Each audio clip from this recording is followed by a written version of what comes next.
Shalom. Shalom. Puji nama Tuhan, wajah-wajah yang penuh sukacita, hidup yang selalu berpengharapan di dalam Tuhan Yesus Kristus. Tadi pagi kita saya berbincang, apakah kita sudah syarat atau belum? Ya. Tadi bojone tanya, wis syarat? Pada bingung, kalau sarapan belum, kalau syarat ya, jadi sudah syarat berarti sudah syarat itu identik dengan apa? Ketidaknormalan dalam usaha kamu. Kalau sudah syarat berarti sudah kita ini di luar yang abnormal, ya kita abnormal. Memang di dalam Tuhan itu terkadang kita itu abnormal, tidak normal. Karena apa? Kalau kita normal-normal saja berarti kita sama. Tetapi kalau terkadang di dalam segala kita berbeda, ya abnormal itu kan berbeda. Itu karena kita punya Tuhan, ya dengan Tuhan Yesus. Maka kita harus berbeda. Berbeda bukan berarti kita harus selalu ini kita yang penting berbeda, tidak. Perbedaan kita dengan dunia adalah perbedaan kita itu sesuai dengan standarnya Tuhan, ya. Bukan berbeda asal berbeda, tapi kita berbeda karena kita sudah punya standar sendiri yang telah ditetapkan di dalam firman. Maka kehidupan kita sebagai orang percaya wajib untuk membaca firman Tuhan dalam hidup kami, hidup kita semuanya, ya. Nah, saudara, pada pagi hari ini kita akan belajar sebelum kita akan masuk di dalam perjamuan kudus, ya, yaitu tentang hidup untuk Kristus. Seringkali kita renungkan bersama-sama. Kita ini hidup atau kita ini hidupnya seperti apa? Bahwa kita ini hidup di dunia ini tujuannya apa sih? Apakah kita semua ini masih disebut kita ini adalah orang yang hidup? Atau kita sudah mengatakan aku sebenarnya secara fisik hidup, tetapi aku nggak tahu apa. Saudara, hidup di dalam Tuhan adalah hidup yang berarti, hidup yang punya tujuan, hidup yang punya pengharapan. Jadi kalau saudara kita mungkin punya hidup, kita berbicara hidup, tetapi kita tidak punya tujuan atau harapan, maka saya katakan saudara bukan hidup. Tetapi memang saudara untuk hanya di dunia ini saja. Hidup itu berarti kita itu punya tujuan dan punya pengharapan. Karena apa? Kalau kita punya pengharapan, kita punya tujuan, maka hidup itu penuh warna-warni, ada pelangi. Nah, hidup yang penuh warna-warni, pelangi itulah yang kita bisa melihat keindahan dunia alam semesta ini. Kita masih bisa melihat kalau kita hidup berpengaruh dan penuh dan bertujuan, maka kita bisa memandang orang lain itu dengan mengagumi orang lain. Hubungan terbangun dengan bagus kalau kita ada rasa mengagumi. Mengagumi dengan menginginkan memiliki itu berbeda. Orang yang mengagumi atau kita dikagumi oleh orang lain, berarti kita masih punya standar. Suatu contoh mungkin, kalau kita mungkin melihat ada perempuan mungkin atau lelaki jalan lewat itu cantik, ganteng. Berarti ketika kita berkata ganteng atau cantik, berarti kita punya standar kecantikan itu seperti apa, kegantengan itu seperti apa. Ketika kita mendengar orang bernyanyi, suaranya bagus, berarti kita sudah punya standar suara bagus itu seperti apa.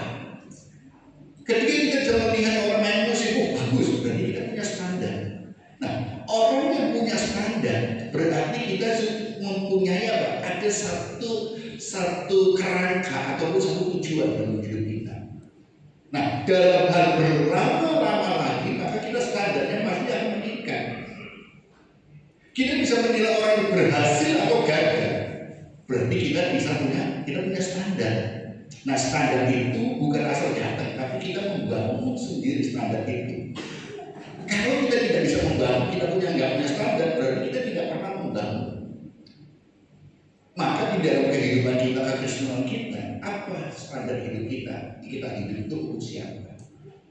Tentu kita akan berkata, hidup kita untuk Kristus. Tetapi hidup untuk Kristus itu seperti apa? Kadang-kadang kita tidak mengerti hidup untuk Kristus. Kita hidup untuk Kristus apa hidup untuk agama kita? Firman Tuhan katakan bahwa jika hidup keagamaan tidak melebihi mereka, tidak lebih benar daripada mereka, maka kau tidak akan masuk kerajaan surga. Nah, ketika kita menggunakan standar hidup kita adalah agama, maka aturan-aturan itulah yang akan kita gunakan. Tanpa bedanya kita sebagai orang fasik, orang-orang asal sebagai orang Yahudi. Tetapi ketika kita menggunakan hidup kita standarnya adalah Kristus, maka apa yang diajarkan Tuhan? Tuhan Yesus tidak pernah mengajarkan banyak hal, saudara, aturan-aturan. Tetapi yang kedua, mengasihi Tuhan, mengasihi sesama. Arti mengasihi sesama, pokoknya kamu jangan merugikan orang lain. Yang bukan milikmu jangan kamu ambil. Kamu jangan nyakiti orang, jangan bikin orang tersinggung, jangan bikin orang ini. Yang penting kamu menjaga dirimu. Kalau engkau mengasihi Tuhan, berarti kamu harus membangun relasi dengan Tuhan dengan baik. Berikan hatimu untuk Tuhan sepenuhnya. Itulah membangun, saudara. Hukumnya dua. Kalau kita berbicara aturan-aturan, biasa. Nah, coba kita lihat, saudara. Di dalam 2 Korintus pasal 5 ayat 15 sampai 18 katakan demikian. Dan Kristus telah mati untuk semua orang supaya mereka yang hidup tidak lagi hidup untuk dirinya sendiri, tetapi untuk Dia yang telah mati dan telah dibangkitkan untuk mereka. Sebab itu kami tidak lagi menilai seorang juga menurut ukuran manusia. Dan jika kami pernah menilai Kristus menurut ukuran manusia, sekarang kami tidak lagi menilainya demikian. Jadi siapa yang ada di dalam Kristus, ia adalah ciptaan baru. Yang lama sudah berlalu, sesungguhnya yang baru sudah datang. Dan semuanya ini dari Allah yang dengan perantaraan Kristus telah mendamaikan kita dengan dirinya dan yang telah mempercayakan pelayanan pendamaian itu kepada kami. Perhatikan ayat 15. Dan Kristus telah mati untuk semua orang supaya mereka yang hidup tidak lagi hidup untuk dirinya sendiri, tetapi untuk Dia. Saudara, inilah yang kenapa ada satu pertanyaan khususnya orang-orang yang mungkin mempertanyakan kekristenan tentang Yesus Kristus. Kebanyakan dari pihak luar atau mungkin juga banyak dari pihak kita Kristen itu mempertanyakan, mengapa Kristus itu harus mati dan bangkit? Kenapa kok susah-susahnya harus dia sorok, susah untuk mati dulu baru bangkit? Kalau memang kita kadang-kadang berpikir secara simpel aja, kalau Tuhan mau menyelamatkan itu nggak usah mati dulu, nggak usah mati, bangkitlah. Langsung Yesus dengan otoritasnya, dengan kedaulatannya, langsung orang aku milik A, B, C, D, E sudah selamat masuk surga, sudah selesai, simple. Tetapi kenapa Yesus harus mati dulu dan kemudian bangkit pada hari ketiga? Itu satu pertanyaan yang kadang-kadang memang itu pun muncul dalam kalangan kita. Kok pengen sesuatu yang simpel jadi dibikin rumit. Tetapi inilah yang harus kita pahami, mengajarkan kepada kita apa? Yesus datang ke dunia untuk menanamkan standar, memberikan standar hidup bagi kita orang yang percaya. Kalau Tuhan Yesus tidak pernah datang ke dunia dan mati serta bangkit, maka kita sebagai orang percaya ketika kita harus hidup seturut dengan kehendak Tuhan, kita bisa berkata, lah Yesus kan dia memerintah itu Tuhan, saya kan manusia biasa, nggak mungkin aku bisa. Tapi ketika Yesus datang, sama seperti kita manusia, kemudian dia juga mati sama seperti dengan kita manusia. Kita tidak bisa berkata lagi membandingkan Yesus bisa, aku nggak bisa. Tapi Yesus sudah menaruh standar. Aku bisa karena aku sebagai manusia biasa yang lahir ke dunia dan mati. Kamu juga, kita sebagai orang percaya, sebagai pengikut, datang ke dunia lahir dan juga mati. standarnya sama menurut firman. Jadi kita bisa berkata, aku pun punya standar sama yang Yesus standarkan untuk kita. Kita tidak bisa berdalih Yesus itu Tuhan, aku manusia. Tapi apa yang dikatakan Tuhan, standar Tuhan dalam dunia ini, itu menjadi standar kita. Sehingga sama. Saudara dikasih, Yesus memang mati untuk kita. Oleh karena itulah, mengapa Kristus mati dan bangkit?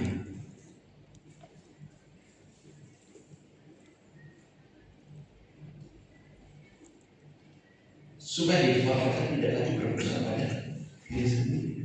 Ketika kita melihat kejatuhan manusia di dalam dosa, karena apa? Standarnya apa? Fokusnya bukan pada Tuhan, tapi pada diri sendiri, kepuasan.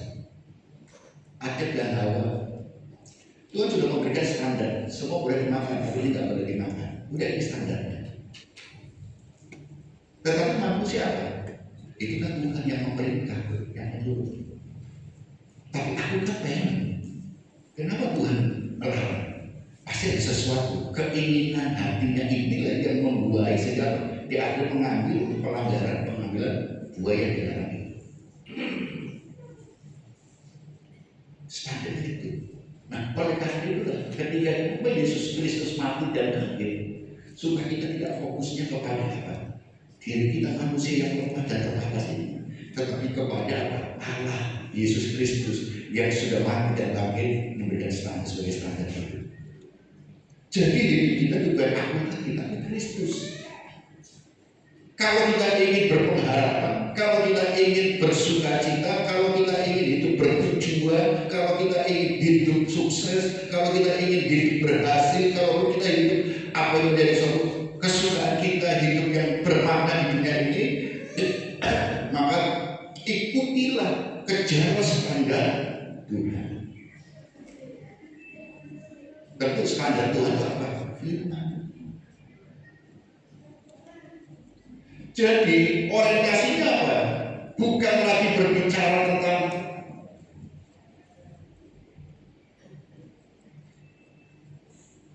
apa untungnya buat saya. Orientasi kita bukan berbicara lagi apa sih untungnya buat saya. Aku melakukan ini untung saya apa? Itu diri kita. Apa yang aku dapatkan? Apa yang menjadi yang akan aku nilai plus apa yang aku akan dapatkan? Enggak lagi. Tetapi orientasi kita adalah kepada apa yang menyenangkan hati Tuhan. Coba kita renungkan bersama-sama. Kita sudah sampai masuk apa? Di dalam kita menjadi orang Kristen, kita ke gereja rajin melayani. Ibu bapak datang ke ibadah ke gereja. Coba tanya pribadi apa motivasi kita, orientasi kita? Apakah kita masih apa untungnya buat saya? Aku ke gereja, untungku apa sih? Atau kita sudah sampai kepada apa yang menyenangkan hati Tuhan? Apa yang aku berikan? Maka lebih baik kita memberi daripada kita menerima. Kalau kita berbicara apa untungnya buat saya, berarti kita tidak berbicara memberi, tetapi kita menerima. Kalau seandainya kita memberi, maka kita seperti orang dagang. Aku menabur, aku memberi, aku untungku berapa? Aku modalku berapa, maka kelola aku putar untungku piro. Sama kalau saudara masih berpikir mengembalikan persepuluhan, kita berpikir kalau kamu mengembalikan persepuluhan, maka kamu berlipat-lipat kali. Kalau kita masih punya pemikiran seperti itu, kita masih berpikir apa untungnya buat saya? Saya mau mengembalikan persepuluhan, untungku apa? Aku melayani, untungku apa? Kalau kita masih berpikir demikian, imbal baliknya apa? Maka kita masih dalam orientasi apa? Apa untungnya buat saya? Sentralnya adalah diri kita sendiri, bukan Kristus. Apakah Kristus tidak sanggup memberikan yang terbaik untuk kita? Janji Tuhan itu lengkap dalam firman Tuhan. Pemeliharaan Tuhan itu nyata. Tapi kalau kita ingin menerima berkat dan pemeliharaan Tuhan, kadang-kadang Tuhan itu apa? Menegur kita itu memperbaiki dulu. Saya mau cerita saudara, 2 minggu yang lalu, sekitar 2 minggu lalu saya ditelepon oleh saudara, oleh seseorang. Dia cerita, mungkin secara ini makanan ini jadi pembelajaran untuk kita semua saudara, pembelajaran. Dia suami istri, suaminya itu saudara tidak punya anak. Kemudian ketika sebelum pandemi, dia itu ditaruh, maka hati-hati saudara, jangan kita berpikir santai. Dia itu memakai kartu kredit. Dia tawari kartu kredit, kemudian dia terima aja. Nah, ketika pandemi suaminya stroke, akhirnya dia menggunakan kartu kredit itu untuk berobat. Nah, kartu kredit ini beralamatnya itu adalah di rumah saudaranya lain lagi. Jadi bukan di rumah, karena dia beralamat itu seperti kakak kan banyak, kakakku atas nama A, tapi dia tinggal di tempat B. Gitu kan. Nah, ketika pandemi, dia menggunakan itu kemudian nggak bisa bayar, dipending, tidak ditagih. Itu 2015 dia cerita. Sampai kejadian 2015, ya di 2015 baru kita nggak pakai, baru dipakai itu ketika pandemi gitu kan. Nggak ditagih lagi, dipikir sudah selesai, tidak ditagih. Nah, baru kemarin sekitar 3 mingguan atau 3 mingguan, orang dari kartu kredit dari bank itu datang ke rumah alamat A itu. Biasanya kalau orang itu dia nggak kenal, nggak apa segala macam. Pas datang itu ketemu dengan orang yang anaknya terlalu jujur saudara. Jadi ngaku, kenal ini. Wah dia ngomong aja, gimana alamatnya? Oh sana. Kemudian diantar ke rumahnya ke alamat B, gitu kan saudara. Diantar ke alamat B. Nah setelah dilakukan ketemulah di situ. Kemudian terjadilah suatu percekcokan, tagihan dengan membawa bodyguard dan kolektor yang kan biasa. Dalam hal inilah akhirnya terjadi negosiasi.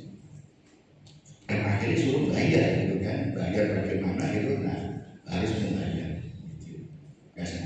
Nah, yang ingin saya tekankan adalah ini saudara. Kita ini orang yang dicintai Tuhan. Dan saya ketika dia cerita ke saya, kemudian saya mendengarkan baik-baik, respon saya ada sekarang, Tuhan itu cinta kamu. Iya. Karena apa? Ketika kita mengiring Tuhan, masalah apa yang menjadi penghalang kita, Tuhan singkirkan dulu, Tuhan bantu kita. Ini kan dosa, ini kan suatu pelanggaran kesalahan. Kesalahan kalau disimpan, ditutupi lagi seluruh, nanti ini akan menjadi penghalang kita. Maka kalau Tuhan, karena Tuhan sayang sama kamu, masalah ini dibuka sekarang daripada nanti jadi satu beban ke depan. Terus solusinya apa? Harus bayar itu. Nah, ketika misalnya bosan ada yang tidak terkait, wis kamu tak uruni, kamu tak mau berapa? Ada yang uruni saudara sekian. Kemudian kalau lagi ada yang uruni sekian, akhirnya tagihan itu akhirnya bisa terkait dengan harus bayar sejumlah sekian. Kemudian uang yang harus bayar itu ada orang-orang yang digerakkan untuk urunan gitu. Untuk kita sumbang sekian, bantu sekian. Akhirnya apa? Dana yang dibutuhkan cukup saudara untuk akan untuk ini. Saya katakan kepada saudara saya katakan itulah, jangan salahkan dia itu walaupun mungkin tanda kutip itu mungkin bodoh, tapi Tuhan pakai orang ini untuk menyelesaikan masalahmu, kesalahanmu yang kamu simpan. Walaupun apapun kamu punya utang yang dibayar. Kamu punya utang, kamu lari, memang kamu bisa lolos, tapi Tuhan tahu. Dan Tuhan ketika sayang kamu, Tuhan itu ingin menyelesaikan kesalahanmu supaya kamu menyelesaikan masalahmu, dan Tuhan memberikan jalan kembali. Ya memang kamu semua kesel sama anak ini, tapi satu sisi Tuhan pakai anak ini untuk menyelesaikan masalahmu. Ya kan, saudara. Jadi kalau kita orientasinya kepada aku akan marah dan aku akan bagaimana, karena aku nggak mau dikalahkan aku itu. Tapi orientasinya kepada bagaimana aku menyenangkan hati Tuhan, maka kesalahan-kesalahan kita yang dulu kita simpan dan kita mungkin ya harus diselesaikan. Karena Tuhan itu kudus, suci. Maka ketika kita menghadap hadirat Tuhan, kita akan membangun relasi dengan Tuhan, maka kita harus suci, kudus. Kesalahan itu singkirkan. Maka fokus kita harus pada Tuhan. Setiap peristiwa yang terjadi itu adalah untuk mendatangkan kebaikan bagi kita. Roma 8 ayat 28. Maka saudara, orientasi harus ke situ saudara. Nah, benar. Tetapi realitas dunia mengatakan demikian.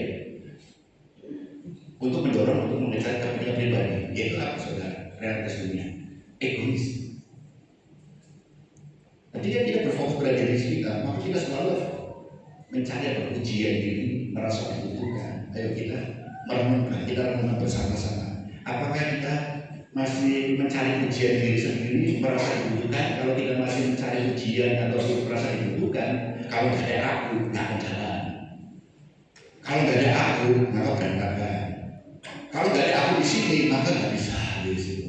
Saudara masih egois. Orientasinya apa untuk diri sendiri. Jadi kalau kita masih orientasinya sih, masa kita ini adalah kita masih cara berpikir agama dunia. Kenyamanan, merasa miliknya sendiri.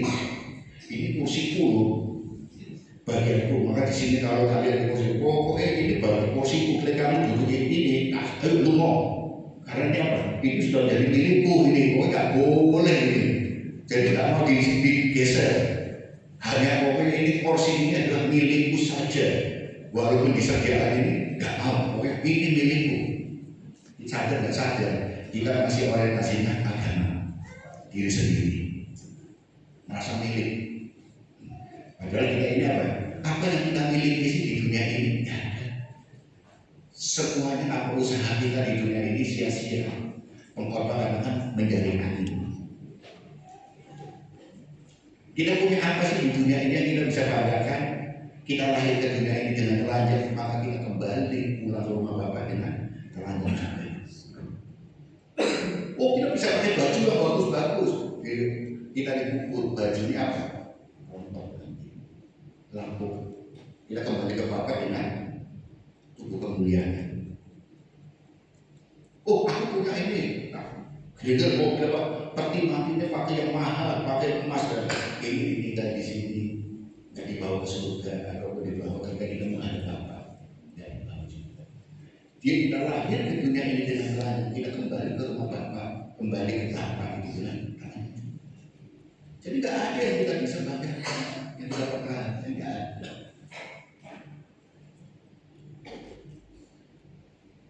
Kalau Tuhan apa kita dapat? Ketika kita merasa itu karena aku itu, dia dapat kerja itu karena aku punya ini. Dia bisa sukses, karena apa? Aku kenal dia. Masalah bisa selesai, karena aku punya relasi ini. Orientasi kita masih dunia. Cara pandang kita keimanan agama kita adalah apa? Kristen kita masih agama. Karena agama itu selalu Kristen agama itu adalah selalu fokusnya pada agama. Apa yang dilihat jasmaninya. Kalau berhasil itu aku. Kalau sukses itu aku. Kalau kita melakukan sesuatu apa untuk dipuji, dihargai, dihormati. Kalau kita ini ada ini milikku, maka kita agama. Tetapi ketika kita masuk firman Tuhan, kita belajar ke Kristen itu bukan hanya di otak, tetapi diturunkan ke hati. Maka itulah yang disebut dengan manusia baru, ciptaan yang baru. Inilah yang akan melahirkan iman saudara. Jadi dia berbicara tentang untung dan rugi, masuk akal tidak masuk akal, tetapi terobosannya adalah apa? Iman, taat dan setia kepada Tuhan. Ketika saudara masuk firman itu turun di hati, Kristen saudara lahir dan tinggal di dalam hatimu, maka akan berbicara bagi Tuhan tidak ada yang mustahil. Tapi kalau kita orientasi dalam agamawi, maka kita akan berkata nggak masuk akal, nggak mungkin terjadi. Sehingga kita mencari kekuatan kita sendiri, mengandalkan koneksi kita, mengandalkan apa yang kita punya di dunia ini. Saudara, karena itu tidak akan berhasil. Tetapi kalau kita mengandalkan Tuhan, Tuhan yang tinggal di dalam hatimu, maka itu yang akan melahirkan satu apa? Keyakinan kuat. Dan ini menjadi fondasi iman saudara. Sakit, nggak sembuh-sembuh, kita berharap kepada Tuhan. Ya Tuhan nggak sembuh ya Tuhan.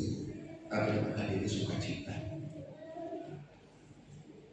Kita usaha mungkin rugi, ya nggak apa-apa. Nanti Tuhan akan kembalikan. Kita kembali ke situ. Jadi kita melakukan sesuatu, kita belajar melakukan sesuatu yang terbaik. Caranya bagaimana? Yang penting aku lakukan yang terbaik dan terbaik. Selanjutnya adalah urusan Tuhan. Selanjutnya urusan Tuhan. Tadi saya berbincang dengan Pak Johari. Pak Johari nanti apa? Dari punggungnya itu akan disarankan oleh dokter, akan dirujuk ke seorang dokter. Mungkin tulang belakangnya itu ada masalah, apakah mau dioperasi atau tidak. Tadi Pak Johari tanya, untuk pakai operasi enggak? Ya terserah Pak Johari. Kalau Pak Johari itu secara akal kita bersama kita mau melakukan ini, setiap tindakan selalu ada resiko. Ya berhubung sama Tuhan dan berundingan sama keluarga. Kalau mau dipakai, ya kalau memang mau berani, ya maju. Tadi ada komen, ya maju kalau memang ragu-ragu ya mundur. Kalau jauh maju bisa kalau ragu-ragu. Tapi kalau sudah yakin berani maju. Nah, kenapa? Tapi kalau kita hanya di dalam pikiran kita kekristenan kita hanya sekedar agama, kita akan hitung-hitungan dan kita selalu mengatakan Tuhan kok jahat ya kok sama juga. Tapi kalau turun ke hati kita, semua itu ada di dalam kendali Tuhan. Kita setelah manusia sudah mencari dokter yang terbaik. Kita sudah mencari, mempersiapkan semuanya dengan sebaik-baiknya. Tapi ketika Tuhan, ketika apa yang terjadi kemudian tidak sesuai dengan ekspektasi kita, ya itulah tidak akan melunturkan iman percaya kita. Karena kita punya standar. Maka orientasi kita ini bukan lagi kepada diri kita sendiri, dunia. Tetapi iman kita ini, kekristenan kita sudah sampai kepada hati kita dulu. Sehingga inilah yang mengubah sikap hidup kita, hati kita. Kita menjadi ciptaan yang baru, manusia yang baru, dan hati yang baru. Ini di dalam 2 Korintus pasal 5 ayat 15 katakan demikian. Dan Kristus telah mati untuk semua orang, supaya mereka yang hidup tidak lagi hidup untuk dirinya sendiri, tetapi untuk Dia yang telah mati dan telah dibangkitkan untuk mereka. Kristus telah mati, saudara. Ketika Yesus mengajarkan hidupmu bukan untuk dirimu sendiri, Yesus sudah memberikan suatu teladan. Dia harus menggenapi nubuatan, apa yang ditetapkan dalam perjanjian lama, apa yang telah dinubuatkan oleh para nabi, dia harus menggenapinya. Dia harus mati. Ketaatan Yesus kepada apa? Kepada nubuatan itu, kepada Bapa di surga, kepada Allah. Karena Yesus harus mati dulu. Ketaatannya inilah yang harus menjadi suatu teladan bagi kita orang yang percaya. Dia harus mati sebagai manusia. Dan saudara, perhatikan,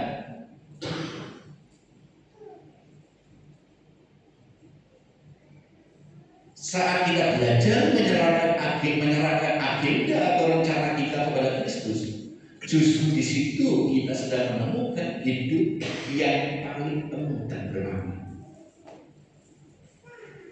Kalau saudara masih menggunakan akal, pikiran, kekristenan agama, maka saudara akan selalu tidak ada rasa puas. Agama itu tidak bisa memuaskan karena aturan dan aturan. Saudara hidup itu tidak ada rasa puasnya, bahagianya. Karena apa? Aturan itu yang menghimpit kita. Aturan itu yang akan membelenggu kita. Satu contoh saudara, ketika saya tinggal di asrama saudara, ketika saya tinggal di asrama itu banyak aturan saudara. Pagi harus bangun jam 9, kemarin dan terus kemudian jam sekian bangun, jadi doa pagi jam 4:30, jam 4 kurang harus bangun. Kemudian ada tugas giliran masak. Kalau masak dari belanja dulu, jalan kaki. Dulu saya asrama belanjanya di pasar tembok, ya kan? Jadi jalan kaki ke pasar tembok, pulangnya baru naik becak, ya kan? Nah setelah itu baru apa? Masak untuk mempersiapkan makan untuk 50. Ini anggota asrama yang tidak di asrama waktu itu 53 gitu. Jadi masak untuk 53 orang. Dengan uang belanja yang terbatas, bagaimana kita mengelolanya untuk makan siang, malam, dan sarapan besok paginya. Itu masak. Kemudian ada kerja beda-beda, kita bersihin kamar mandi dalam waktu sebulan itu. Bersihin itu sudah boleh jam itu, jam segini, jam ini, semua diatur. Dalam pikiran saya saudara, waduh hidup itu kayak penjara. Pertama kali saya nggak betah. Pertama kali kan aturan dan aturan. Waduh hidup. Aku biasa hidup merdeka, di sini ada aturan. Gak boleh keluar, gak boleh ini, semuanya diatur. Ada aturan yang tertulis di papan pengumuman, pengumuman, peraturan ini semuanya. Gak nyaman saudara.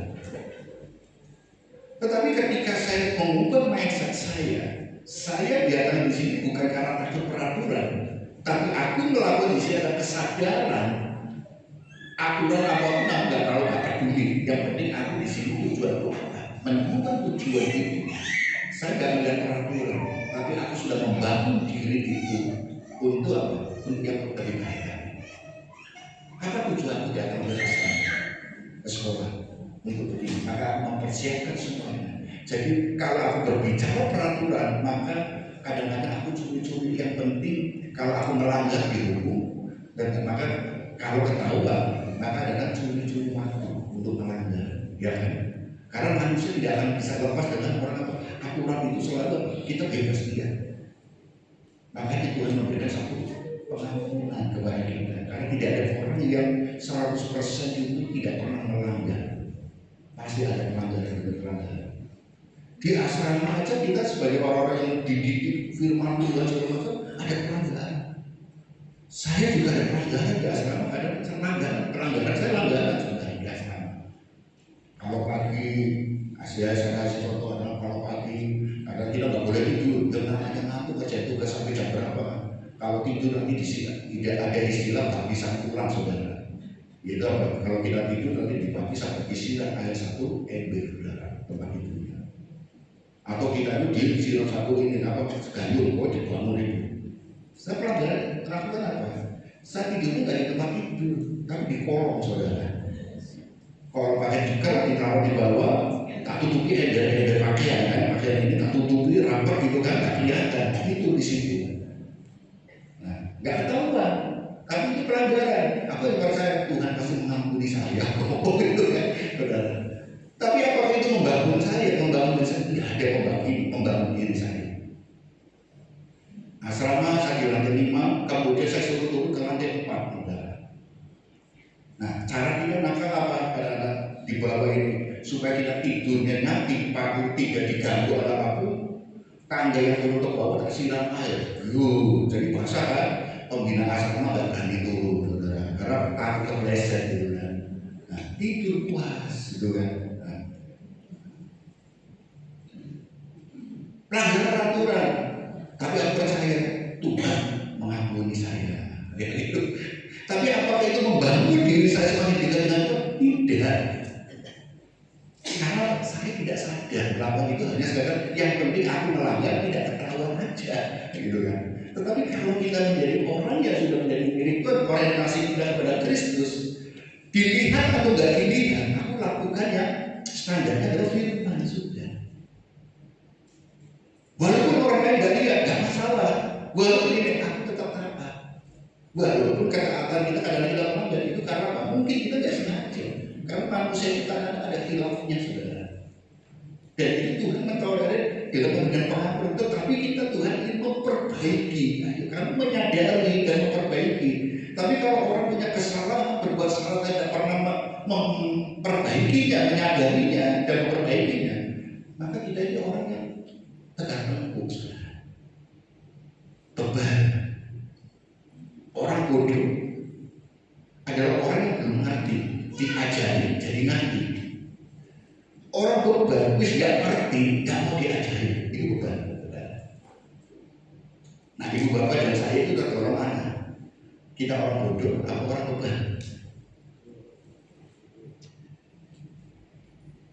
Kita orang bodoh, orang beban. Kalau aku di hadapan Tuhan, aku memilih aku adalah orang bodoh. Karena ketika kita tidak beban Tuhan, gak ada orang yang hebat. Kita lebih baik diajari oleh Tuhan, diajari Tuhan. Tapi kalau orang beban di hadapan Tuhan, Tuhan gak usah berfirman, aku wis ngerti.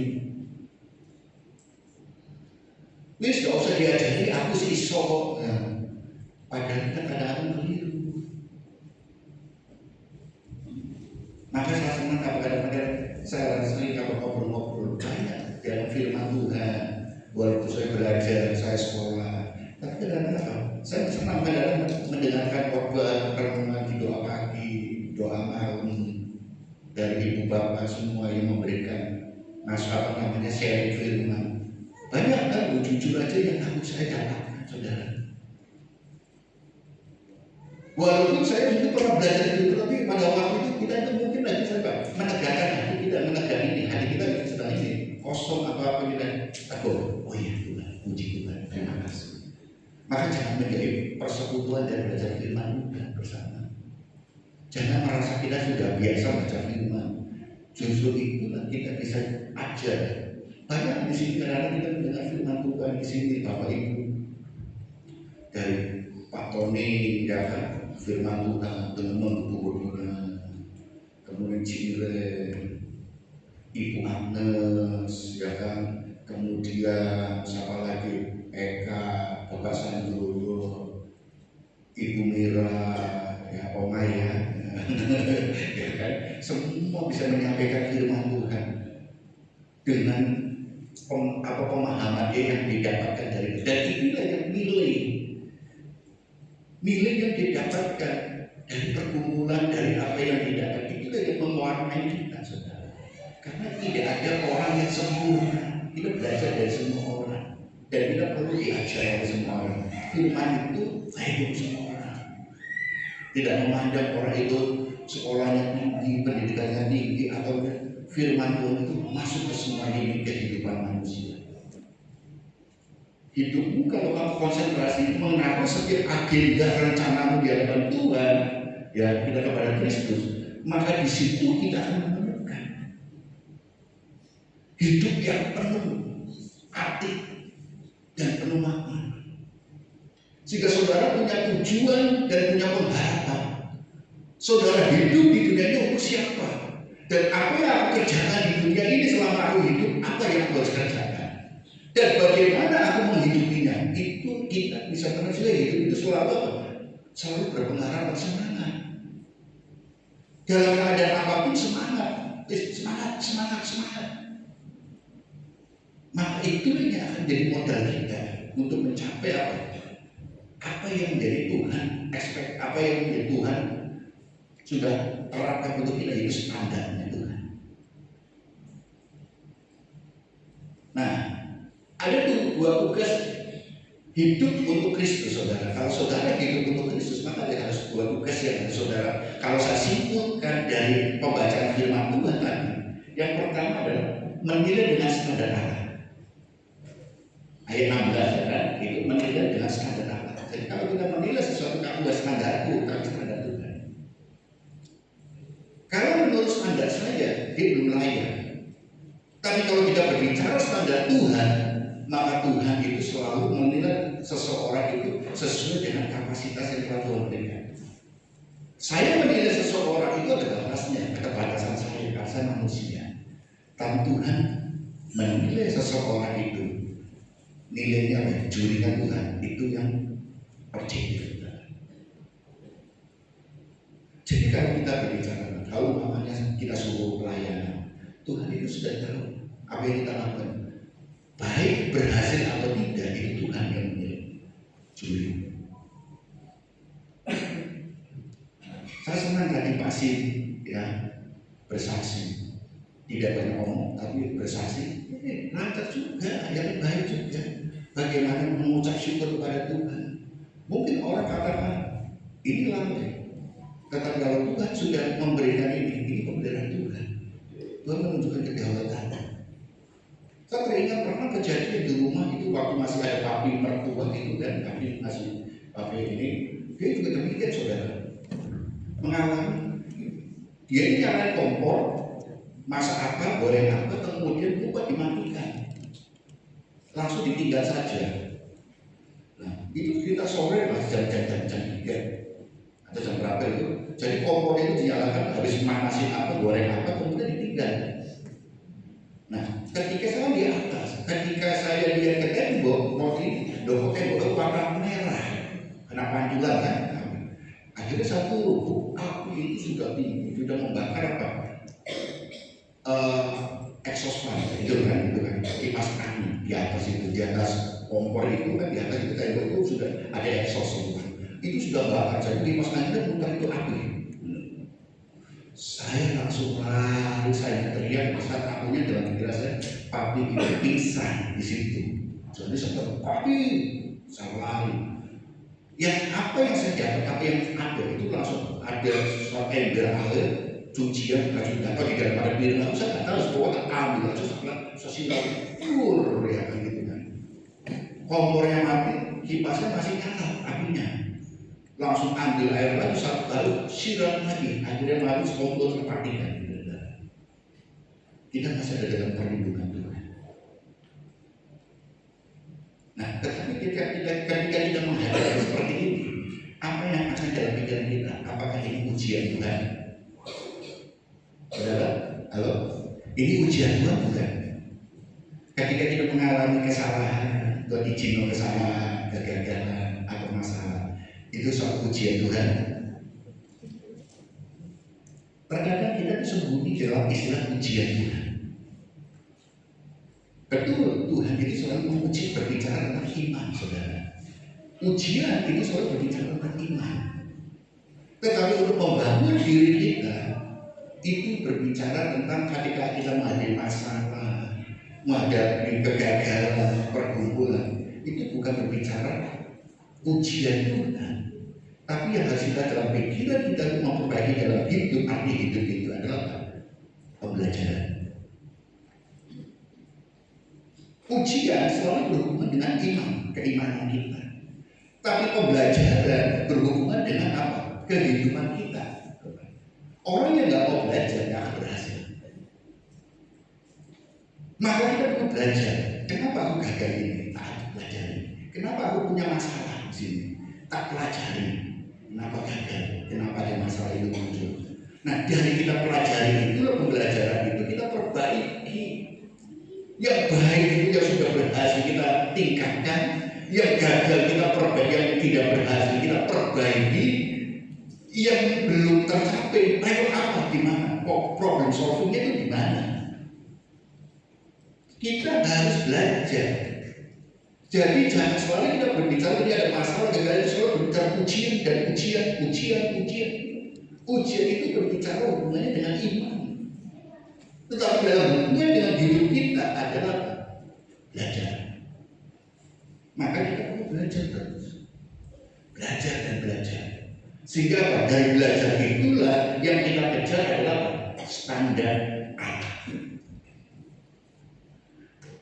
Apakah yang kita lakukan kerjaan itu sesuai dengan standar Tuhan atau bukan? Ketika kita diberi kepercayaan melakukan semuanya, apakah itu sesuai dengan standar Tuhan atau tidak? Jangan kita berbicara ini menyenangkan diri kita seperti orang lain atau mencari pujian. Lakukanlah semuanya untuk Tuhan. Lakukanlah semua untuk Tuhan. Yang terbaik untuk Tuhan. Maka firman Tuhan katakan, segala sesuatu kamu lakukan, kerjakanlah seperti untuk Tuhan. Kerjakan aja untuk Tuhan sebenarnya. Karena yang kita kejar, kita lakukan semuanya adalah orientasi kita adalah Tuhan, bukan aku. Maka lakukan yang terbaik.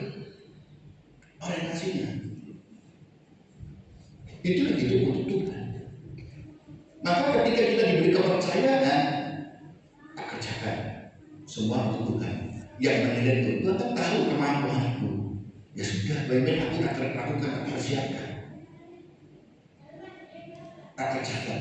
Maka kadang-kadang saya melihat, maka kadang-kadang saya lihat kalau ibu bapak itu doa malam atau doa pagi, ya saudara perhatikan kalau datang itu ada yang tugas itu ibu-ibu bapak itu kadang-kadang lembaran misalnya berapa lembar saudara untuk mau khotbah 15 menit, 20 menit, lembarannya bisa 3 lembar saudara, gitu kan?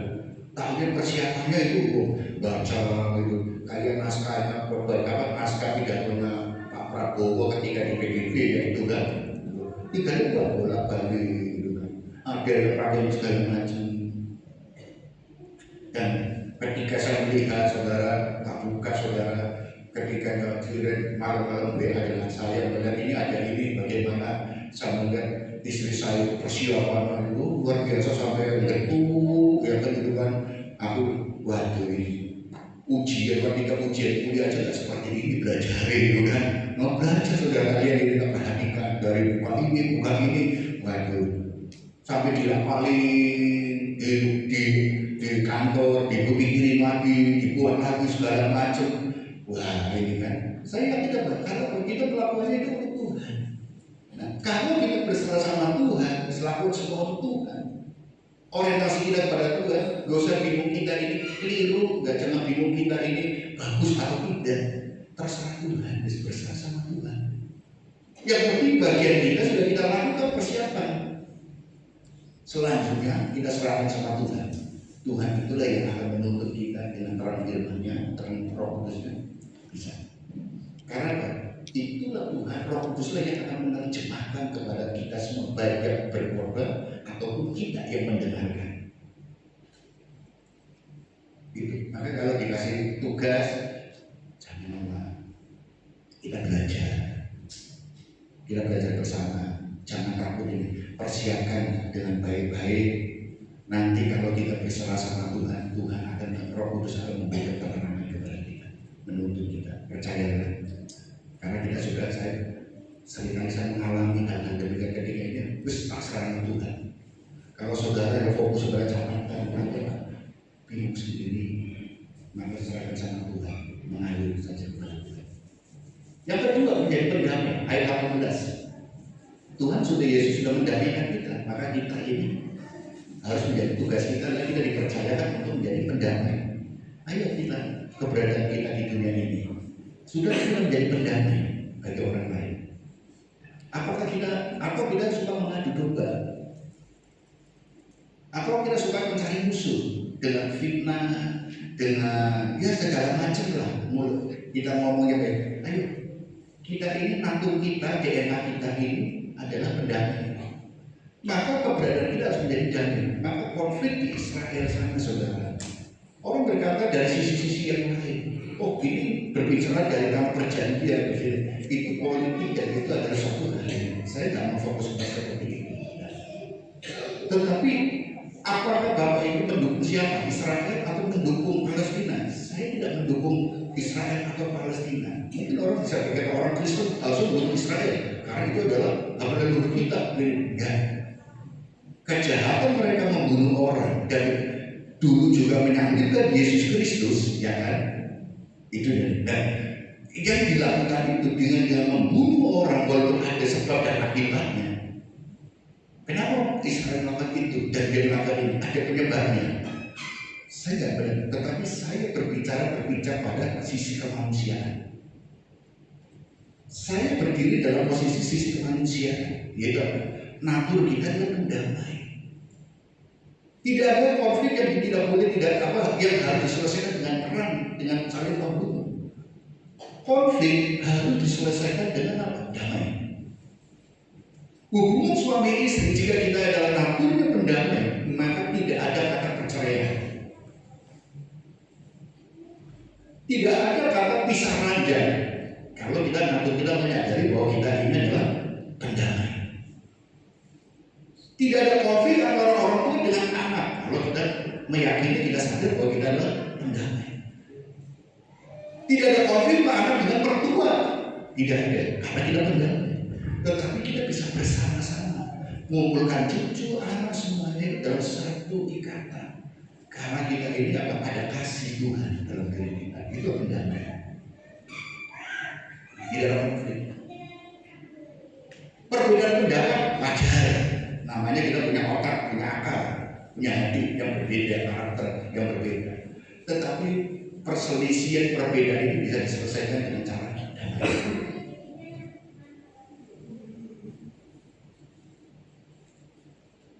Kita lihat tugas Timotius, saudara. Timotius adalah seorang anak yang dikasih oleh Paulus. Di dalam 1 Timotius pasal 1 ayat 18 sampai 19 karena tugas ini kuberikan kepadamu Timotius anakku, sesuai dengan apa yang telah dinubuatkan tentang dirimu, supaya dikuatkan oleh nubuat itu. Engkau memperjuangkan perjuangan yang baik dengan iman dan hati nurani yang murni. Paulus memuji Timotius. Engkau memperjuangkan perjuangan yang baik dengan iman dan hati nurani yang murni.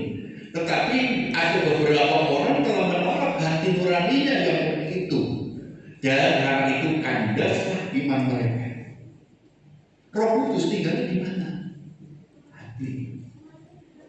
Kalau saudara digerakkan Roh Kudus, maka engkau akan mengikuti standar hidup kita adalah firman. Amin. Tetapi kalau kita tidak pernah diperkaya hati kita oleh Roh Kudus dan firman, maka hati nuranimu itu fokusnya bukan kepada Kristus, tetapi kepada aku. Maka kita ingin mencari kepuasan-kepuasan sendiri, keinginan-keinginan untuk dipuaskan. Dan saudara tidak pernah menemukan kepuasan di dunia ini. Percayalah, engkau akan kandas. Karena hati nurani yang tulus itulah yang Tuhan inginkan. Dalam Injil Matius pasal 5 dikatakan, berbahagialah orang yang suci hatinya, karena mereka yang akan melihat Allah.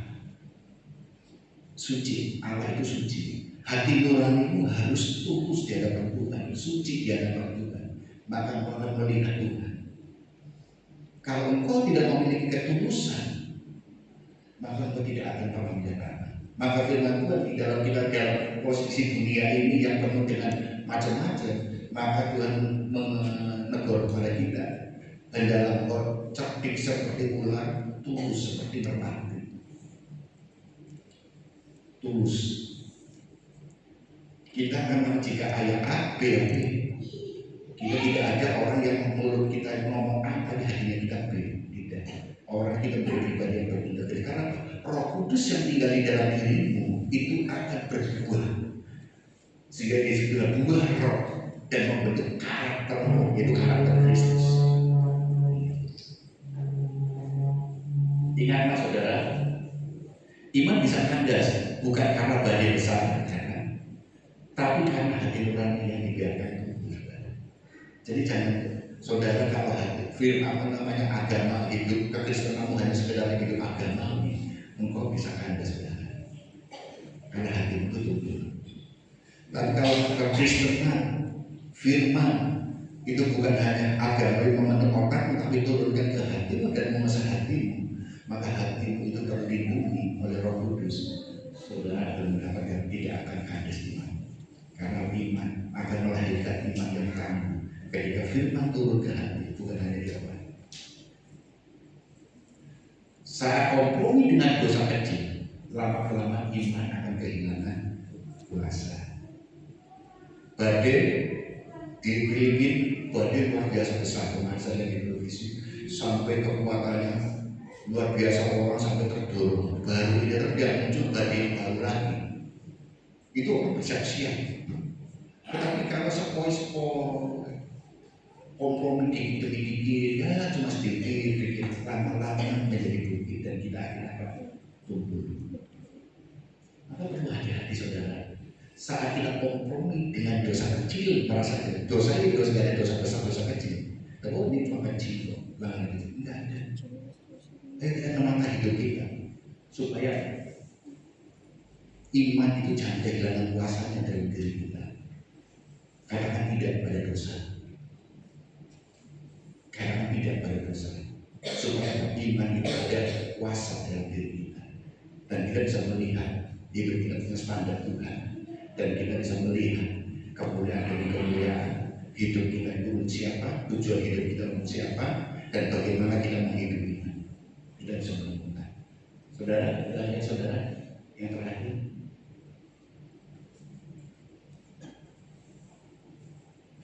Sebagai refleksi diri kita,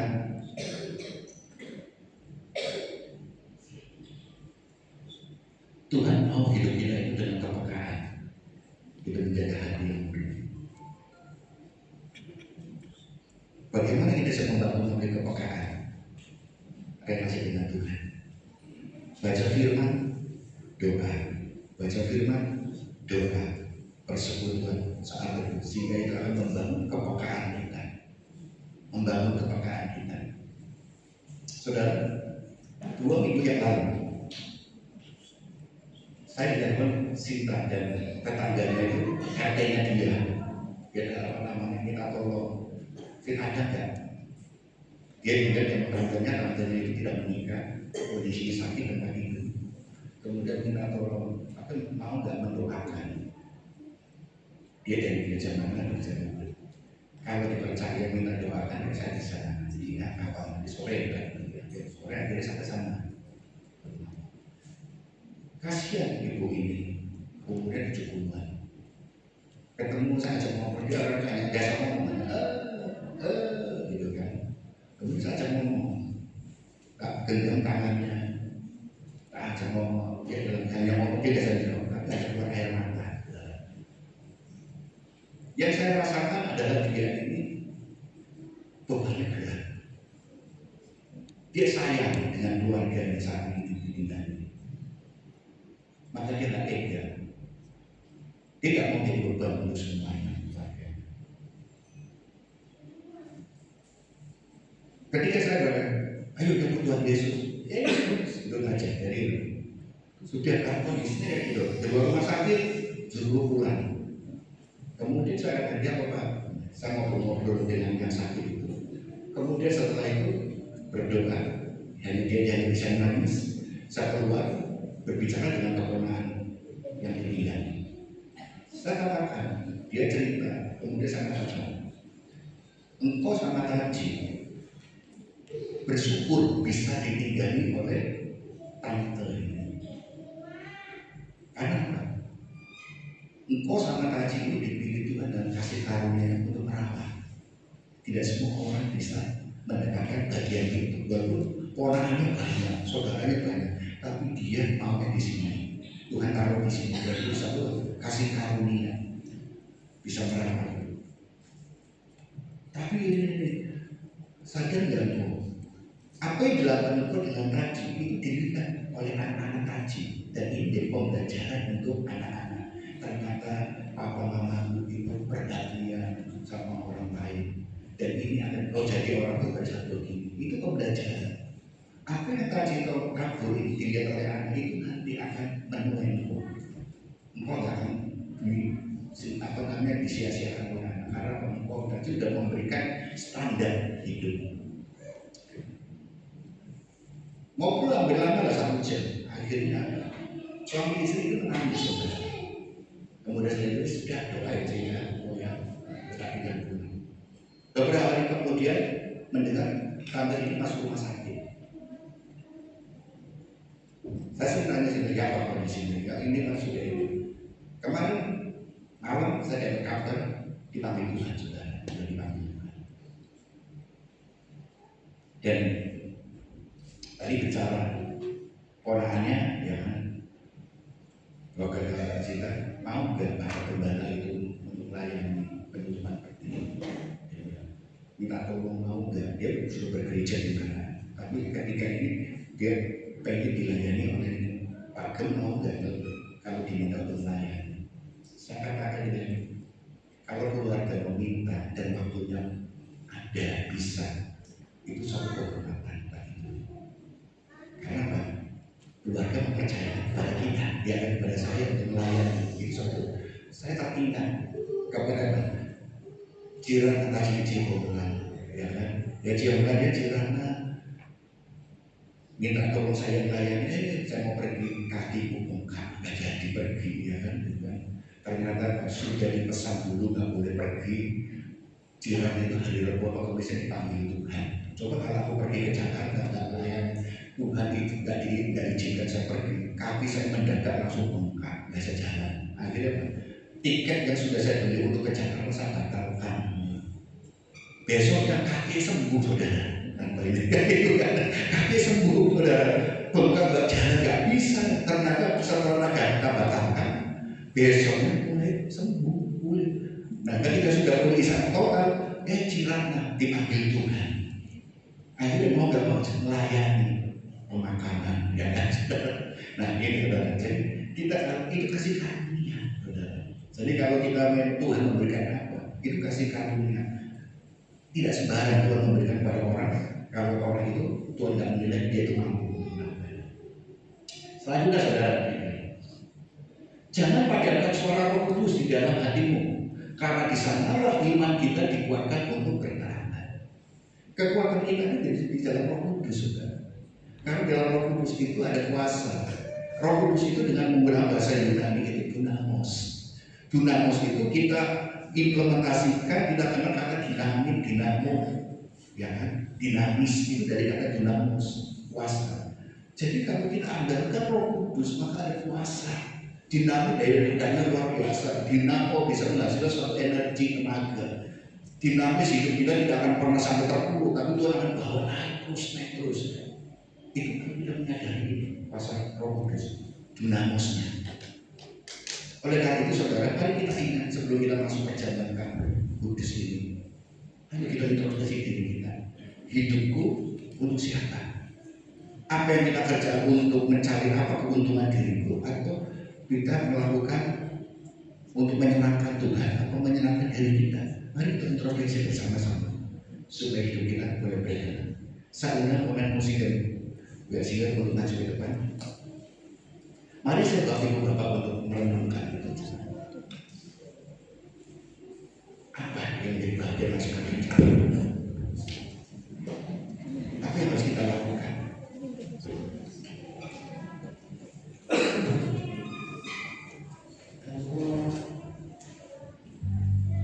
Apa yang harus kita lakukan? Hidup untuk siapa?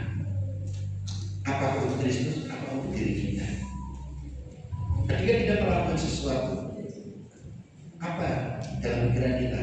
Keuntungan apa yang kita dapatkan? Atau apa yang akan berikan untuk Tuhan? Ketika orientasi kita keuntungan untuk diri kita, saudara kasih agama. Tapi kalau saudara sudah harusnya kembali kepada kita melakukan sesuatu adalah orientasinya hanya untuk Tuhan. Kalau kekristenan saudara sudah turun ke hatimu untuk menghasilkan iman percaya, mari kita koreksi diri kita masing-masing. Kita saat naikkan pujian. Saya undang Bapak kita berdiri semua.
siapa? Apakah untuk dirimu sendiri, untuk mencari puji-pujian, untuk mencari kenyamanan, atau mencari keuntungan untuk diri sendiri? Ataukah semuanya itu Tuhan berikan lengkap untukku, untuk kami memuliakan Tuhan, menyenangkan Tuhan? Kalau saudara hidup agama kekristenan hanya sekedar agama, maka engkau akan selalu bicara apa yang aku dapatkan untuk semuanya. Tapi ketika kekristenanmu turun ke hati, maka akan melahirkan iman percaya kepada Tuhan. Kita bukan mengejar kebanggaan pujian pribadi, tapi yang kita kejar perkenanan Tuhan. Melahirkan iman yang tidak ternilai, iman yang menjadi fondasi dan menjadikan satu standar hidup saudara di dalam saudara menjalani kehidupan. Mengejar apa tujuan dan maksud Tuhan, yaitu standar Tuhan, bukan standar dirimu sendiri. Ketika saudara mengejar target standar sendiri, maka saudara akan berkata, aku gagal. Tapi kalau saudara mengejar kehendak Tuhan, rencana Tuhan ditaruh di dalam kehendak Tuhan, maka tidak ada kata gagal. Karena Tuhan tidak mengenal kegagalan. Tapi Tuhan senantiasa memberikan keberhasilan sesuai dengan waktunya Tuhan. Tetap setia dan taat menjalani perpadangan dengan standar Tuhan. Karena standar inilah yang akan membawa kita kepada manusia baru kita, ciptaan yang baru. Karena Roh Kudus tinggal dalam hatimu, maka hati nuranimu akan menjadi murni, suci, tulus, bukan kumpul lagi mengikuti hawa nafsu keinginan. Saudara, ingat korban Yesus di kayu salib. Ingat, saudara kita akan masuk perjamuan kudus. Kami akan makan roti sebagai tubuh Tuhan dan minum anggur sebagai persekutuan dengan darah. Biar persekutuan ini tubuh dan darah Yesus boleh semakin mengingatkan kami akan korban Yesus di kayu salib untuk menebus kami, melayani kami dan mendamaikan kami, sehingga kami boleh layak di hadapan Tuhan. Kami menerima setiap janji Tuhan. Terima kasih Tuhan. Terima kasih. Dan pujian karya terbesar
Sudah semua? Kalau sudah semua, saya undang Bapak untuk bangkit berdiri. Sekalian memberikan kesempatan Ibu Bapak untuk saat itu saja introspeksi dirimu dan refleksikan dirimu sendiri. Biar firman Tuhan menjadi standar hidupmu. Engkau sudah ditebus dengan darah yang mahal. Korban Yesus di kayu salib. Biarlah korban itu benar-benar nyata dalam dirimu untuk memperbaharui cara berpikirmu, memperbaharui hatimu menjadi ciptaan yang baru, sehingga saudara boleh menjadi pribadi-pribadi yang menjadi kesaksian dimanapun saudara. Hidup yang selalu belajar untuk memperbaiki. Karena Tuhan dengan kuasa Roh Kudus-Nya memampukan saudara untuk melakukan perkara-perkara yang tak terpikirkan oleh pikiran kita. Tuhan telah memberikan standar untuk saudara, dan Tuhan telah memberikan satu kuasa untuk memampukan saudara untuk mencapai standar itu. Tidak ada yang mustahil bagi orang yang percaya dan andalkan Tuhan. Tetaplah percaya dan andalkan Tuhan, sehingga standar yang telah ditetapkan Tuhan boleh nyata dan dikerjakan, saudara mencapainya dan mendapatkan keberhasilan. Saya akan membacakan kebenaran firman Tuhan sebelum kita akan makan roti ini dan minum anggur sebagai persekutuan dengan tubuh dan darah Yesus Kristus. Angkat roti, belenggu kepalamu. Yesus adalah segala-galanya dalam hidup. Haleluya.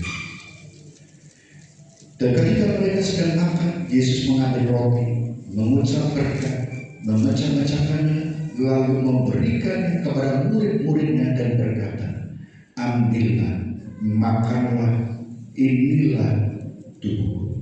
Ibu bapak dan saudara yang kasih Tuhan Yesus Kristus, roti yang datang saudara adalah roti biasa. Tapi ketika kita berdoa dan makan dengan percaya, ada kuasa di dalamnya. Ibu bapak, percayakan bahwa roti ini adalah persekutuan dengan tubuh daripada Yesus Kristus. Haleluya. Mari kita makan bersama-sama.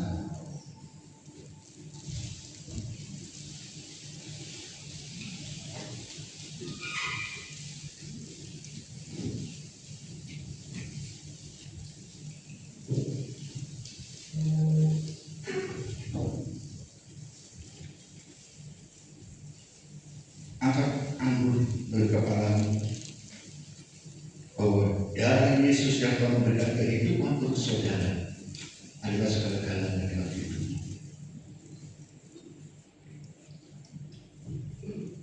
Sesudah itu ia mengambil cawan, mengucap syukur, lalu memberikannya kepada mereka dan berkata, minumlah kamu semua dari cawan ini, sebab inilah darahku, darah perjanjian yang ditumpahkan bagi banyak orang untuk pengampunan dosa. Ibu bapak dan saudara yang dikasih Tuhan, anggur ini adalah anggur biasa. Tapi ketika kita berdoa dan meminum dengan percaya, ada kuasa dinyatakan. Amin. Ibu bapak dan saudara kasih Tuhan Yesus Kristus, percayakan bahwa anggur tangan saudara adalah persekutuan dengan darah Yesus Kristus. Haleluya. Mari kita minum bersama-sama.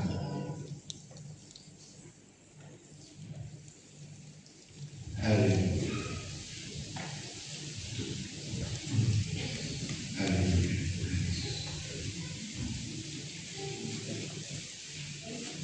Terima kasih Tuhan atas kasih Engkau sungguh mulia dalam hidup kami. Engkau telah memimpin kami dalam persekutuan dengan tubuh dan darah-Mu, dan kami boleh merasakan kuasa Tuhan nyata dalam hidup kami, dan iman percaya kami boleh tumbuh dan berakar sehingga boleh menghasilkan buah yang lebat. Segala kuasa-kuasa yang telah mengikat kami, yang mengganggu keimanan kami, pengiran kepada Tuhan, kami patahkan di dalam nama Tuhan Yesus Kristus. Segala penyakit yang kami derita, kami percaya kuasa Tuhan sanggup untuk memulihkan dan menyembuhkan jika Tuhan berkehendak. Semua Tuhan ingin mendatangkan kebaikan untuk kami semuanya. Serahkanlah khawatirmu, serahkanlah beban-beban hanya kepada Tuhan Yesus Kristus. Karena Yesus Kristuslah yang akan memberikan kelegaan untuk saudara semuanya. Jadikanlah standar Tuhan sebagai pedoman hidup, kerangka berpikirmu, dan tuntunan dalam bertindak. Maka firman Tuhan akan memperbaharui cara berpikir dan tindakan hatimu terus-menerus, sehingga engkau semakin diperkenan oleh Tuhan.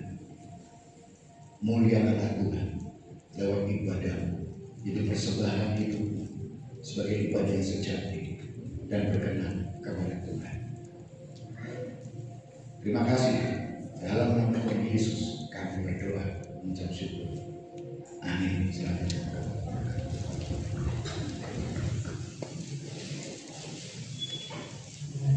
Biar juga saja kita lanjutkan persembahan bagi ucap Tuhan.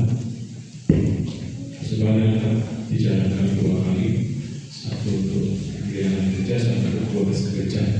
Sebelumnya kita akan sama-sama berdoa. Terima kasih Tuhan, Tuhan sudah memberkati kami dengan firman-Mu, sudah memberkati kami dengan kerja-Mu kudus. Ya Allah, firman-Mu beri kekuatan dan hidup kami. Tiba saja Tuhan kami akan membalas. Kita kasih banyak bisa hidup kami. Memberkati antara yang memberi, memberkati dengan berlipat kali ganda. Biar persembahan dapat digunakan untuk jatuhan kembali. Dalam nama Yesus kami berdoa.